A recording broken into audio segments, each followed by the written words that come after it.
नमस्कार दोस्तों, mentally upset channel के इस हैरान कर देने वाले शो में आप सभी का स्वागत है। आज मैं आपके साथ एक डरावनी कहानी साझा करने जा रहा हूँ, जिसे उड़ीसा के राजेश साहू ने भेजा है। मेरा नाम राजेश साहू है। मैं उड़ीसा का रहने वाला हूँ। आज मैं आप लोगों के लिए मेरे गांव की एक सच्ची भूतिया कहानी सुनाने जा रहा हूँ, जिसे सुनकर आप लोगों को काफी हैरानी होने वाली है। बात 2017 मई महीने की है, जब प्रचंड गर्मी पड़ी थी। उस समय सबके सिर पर IPL का भूत सवार था। मैं भी IPL देखकर सोने के लिए लगभग 11 बजे सोने वाला था, लेकिन गर्मी के कारण मैं अकेला छत पर खटिया लेकर सोने चला गया। इतनी गर्मी थी कि नींद भी जल्दी नहीं आ रही थी। बड़ी मुश्किल से मैं सो गया। रात को लगभग 1:30-2 बजे मुझे किसी की रोने की आवाज सुनाई दी। मुझे लगा कोई बच्चा रो रहा होगा, इसीलिए पहले तो मैंने ध्यान नहीं दिया। लेकिन जब मैं पूरी तरह जाग गया, मुझे आवाज थोड़ी जोर से सुनाई देने लगी, और तभी मैंने गौर से सुना तो आवाज किसी बच्चे की नहीं लग रही थी। वो आवाज किसी महिला की लग रही थी। फिर मैंने उठकर देखने की कोशिश।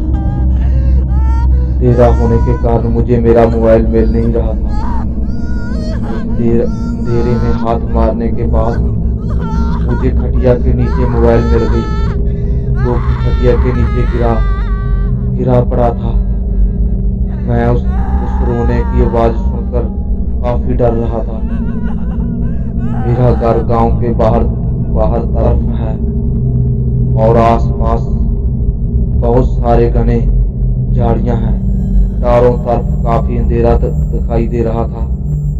अभी मैंने मोबाइल का फ्लैश लाइट जलाकर उन झाड़ियों की तरफ जब देखने की कोशिश किया, तो मुझे ज्यादा तो कुछ दिखाई नहीं दे रहा था। लेकिन जितना कुछ भी दिखाई दे रहा था, वो काफी डरावनी थी। मैंने देखा कि एक डरावनी औरत सफेद साड़ी में थी, और पेड़ के डाली पर बैठकर रोने की आवाज कर रही थी। मेरी धड़कन काफी जोर से धड़क रही थी। फिर मुझे ऐसा लगा कि वो मेरी तरफ घूर रही है। उस समय डर के कारण मेरा हालत काफी खराब हो चुका था। फिर मैं तेजी से नीचे अपने रूम की तरफ भागा, और रूम में जाकर दरवाजा और सारी खिड़कियां बंद कर दिया। फिर भी मुझे बहुत ज्यादा डर लग रहा था।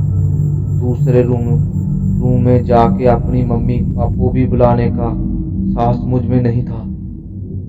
पूरी रात मुझे नींद नहीं आई, और ऊपर से इतनी गर्मी। पूरी रात जागने के बाद सुबह मैं कब सो गया पता ही नहीं चला। फिर लगभग 7 बजे दरवाजा खटखटाने की आवाज सुनाई दिया। जब मेरी नींद खुली तो रूम में अंधेरा था, क्योंकि रात को मैंने सारी खिड़की और दरवाजे बंद कर दिए थे।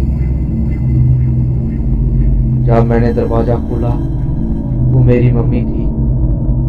वो पूछी, क्यों इतनी लेट तक सो रहे हो? मैंने सारे घर वालों को बीती रात की घटना के बारे में बताया।